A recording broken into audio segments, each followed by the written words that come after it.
Giochi e colori nel cortile sotto casa di Silvana Nicotra. Da bambina abitavo in un piccolo stabile di 3 piani. Tutti i pomeriggi, dopo aver finito di studiare, scendevo nel cortile per trascorrere il resto della giornata. Consideravo il cortile come una seconda casa. Fuori potevo giocare senza il timore di sentirmi rimproverare per aver messo la mia stanzetta in disordine. All'interno di questo cortile si vedevano le porte con le vetrine allestite da tende bianche ricamate. Avevo solo 10 anni quando ho cambiato casa. Ricordo ancora i miei compagni. Da allora non li ho più rivisti. Le case a piano terra del cortile erano colorate tra il verde ed il marrone ed allestite con delle tende bianche ricamate.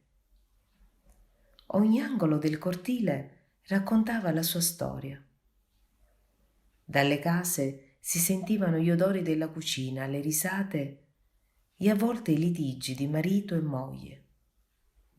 La signora Fina aveva un aspetto esile, gli occhi tristi e i capelli sempre legati.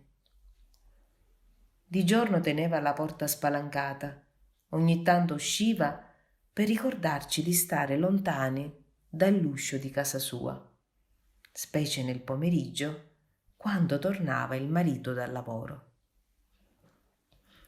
Questo destava la nostra curiosità, tanto da aspettarlo tutti i pomeriggi per guardare da lontano la sua camminata rigida. Non sapevamo spiegarci come faceva a camminare senza piegare le gambe. Noi di nascosto ridevamo, facendo attenzione a non fargliene accorgere.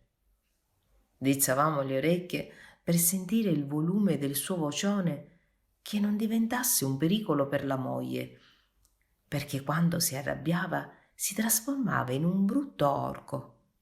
A volte la donna era costretta ad uscire di casa per chiedere aiuto alla vicina.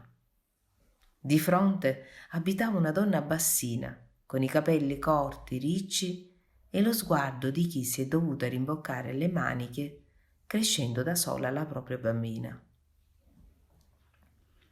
La signora Marta abitava nell'angolo più soleggiato del cortile. Il suo davanzale era inavvicinabile per via dei suoi pomodori secchi ricoperti da un velo bianco. La più buffa era la signora Giuseppe, chiamata Peppina. Era una donna grassa, i capelli ricci, bianchi e le labbra così larghe da divorare un pasto in pochi secondi. Dalla finestra di casa sua si sentiva l'odore invitante del suo ragù. Il suo piatto forte era la parmigiana. Ogni pomeriggio, intorno alle 5, si sedeva davanti la sua porta e mangiava una pagnotta ripiena di parmigiana. Mi piaceva tanto giocare a guardie e ladri. Per rendere il gioco più divertente, suggerivo ai miei compagni il reato da compiere e poi scappare per trovare un posto dove nascondersi, così io potevo inseguirli e scoprire i loro covi. La domenica pomeriggio li facevo salire nel terrazzino di casa mia, dove mi piaceva costruire con le sedie ed una grande coperta il mio piccolo palcoscenico. Per partecipare allo spettacolo chiedevo una monetina. Mi serviva per comprare le merendine che distribuivo durante lo spettacolo. Allo spettacolo partecipavano pure i miei fratelli. Quello era l'unico modo per stare un po' con loro. Furbetti come erano, pretendevano la merendina senza pagare la monetina prevista per la visione dello spettacolo. La domenica era un giorno speciale per noi, ma quando giocavamo nel cortile dovevamo fare i conti con le persone che ci rimproveravano. Dicevano che facevamo troppo baccano. Noi li rassicuravamo, promettendo quello che non potevamo mantenere. Dopo un po', puntualmente, ci scordavamo di quella promessa e ricominciavamo a giocare ridendo e a volte urlando a squarciagola. Lo facevamo senza rendercene conto.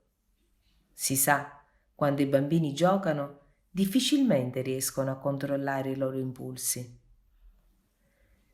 Quando qualcuno ci rimproverava, noi per un po' ci fermavamo. Dopo riprendevamo regolarmente a giocare. Non c'era verso di fermarci. Tutti i pomeriggi scendevo in quel cortile dove trascorrevo i momenti più belli della giornata. Oggi mi ritrovo a scrivere di quei momenti e mi accorgo che quel ricordo è così limpido da cambiare il mio stato d'animo tutte le volte che ci penso. Descrivo quei momenti e ritorno bambina. Nessun problema, nessuna preoccupazione. Si giocava e basta.